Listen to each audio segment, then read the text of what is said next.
Runner Bean. Runner Bean is one of the Munch Bunch. He lives in an old squeezy bottle next door to Chunky Pineapple. He delivers the Munch Bunch newspaper for Percy Prune and runs errands because he is the fastest runner in the Munch Bunch. It was a very sunny morning in the Munch Bunch village. As usual, Runner Bean was out jogging before going to see Percy Prune. He didn't notice those naughty berries, Rosie, Billy, and Scruff, watching him go by. "Coo! I think we'll play a trick on Runner Bean today, eh, Scruff?" said Billy Blackberry. "What would you like me to do today, Percy?" asked Runner Bean. "I need some black ink to print the Munch Bunch newspaper," replied Percy. "I think Sally Strawberry will have some."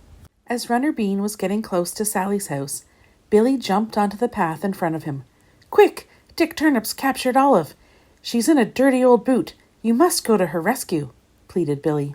So Runner Bean hurried off to the old boot to rescue Olive. The old boot was covered in dust and cobwebs.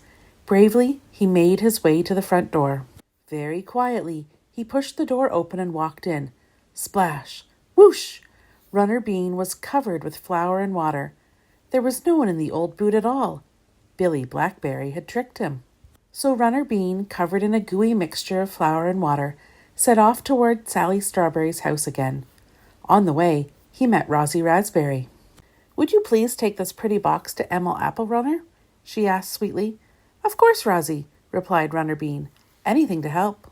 On the way to Emma's house, Runner Bean saw Rory Rhubarb. "I wonder why Runner is running around covered in flour and carrying a wee box," thought Rory. "Seems very strange to me," he muttered to himself. Runner Bean arrived at Emma Apple's house and opened the box for her. A huge, hairy spider jumped out of the box and almost frightened Emma out of her skin. "Ah! Help!" screamed Emma. "Take it away, you horrible bean." Emma was furious. She thought Runner Bean was awful for frightening her with his silly trick. Runner tried to explain that it was Rosie who had played a trick on him, but Emma wouldn't listen. Runner finally arrived at Sally Strawberry's house. She asked him which color ink he wanted and took it from her pile of ink pots. But while Runner was waiting for the ink, Scruff Gooseberry was being very naughty. He was sliding a hook tied to a rope into Runner's vest. As Runner rushed off with the ink, the rope tightened on the hook. Suddenly, Runner Bean felt a great tug at his back.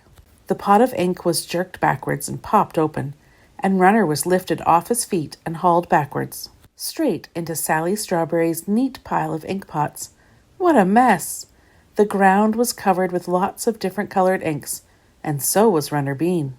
Runner Bean returned to the printing works. He told Percy Prune all about the tricks the cheeky berries had played on him that day. "You go home and have a rest," said Percy, "and don't worry about delivering the newspaper today. I'll get someone else to deliver them." So Runner Bean went home. He had a nice bath and relaxed in the sun.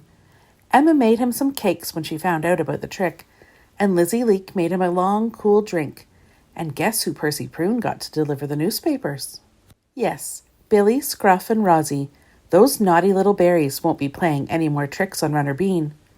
Not for a little while, anyway.